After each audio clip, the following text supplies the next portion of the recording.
ఇప్పుడున్న జనరేషన్లో మనిషికి మనిషి శత్రువులు గారు. ఎందుకంటే మనకు ఎవరు శత్రువులు అంటే ఈ విషయాన్ని కూడా బాగా గమనించండి. ఉప్పు, చక్కెర అండ్ వైట్ అన్నం అంటే వీటివి ఎదురుగా వచ్చిన వ్యక్తి మనతోనే కొట్లాడినా కూడా, మనం వాళ్ళతో శత్రువు అయినా కూడా, మనతో ఫైట్ చేసినా కూడా మనం వాళ్ళతో ఢీకొనగలుగుతాం. అయినప్పటికీ ఇది కనిపించని శత్రువు.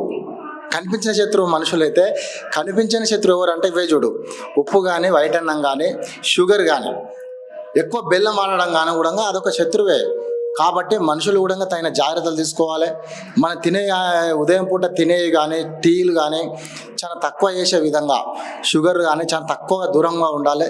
ఇప్పుడున్న జనరేషన్ ఆరోగ్యాన్ని కాపాడుకోవాలి. ఫ్రూట్స్ తినాలి, కొబ్బరి బొండాలు తాగాలి. అండ్ కీలకమైన ఎండాకాలంలో నీరు ఎక్కువ తీసుకోవాలి. ప్రతి ఒక్క షుగర్ పేషెంట్ కానీ ఇప్పుడు మనం సద్దలతో సంకటి కానీ, జొన్నలతో సంకటి కానీ ఇవి వేసుకొని తినాలి. జొన్న రొట్టెలు తినాలని చెప్పేసి నేను ఈ సందర్భంగా తెలియజేస్తున్నా. శత్రువు మరొకరు ఎవరు లేరు.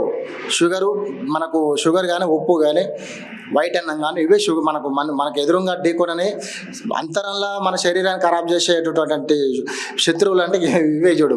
కాబట్టి ప్రతి ఒక్కరు కూడా నా వీడియో చూసిన షేర్ చేస్తూ లైక్ చేయాలని, సబ్స్క్రైబ్ కూడా. మరిన్ని వీడియోస్ కూడా ఇంట్రెస్టింగ్ వీడియోస్ను కూడా మీ కొరకు నేను అందిస్తానని చెప్పి కోరుతూ, ముఖ్యంగా వీటిని పాటించాలని నేను ప్రతి ఒక్కరిని విజ్ఞప్తి చేసి కోరుతున్నాను. Thank you.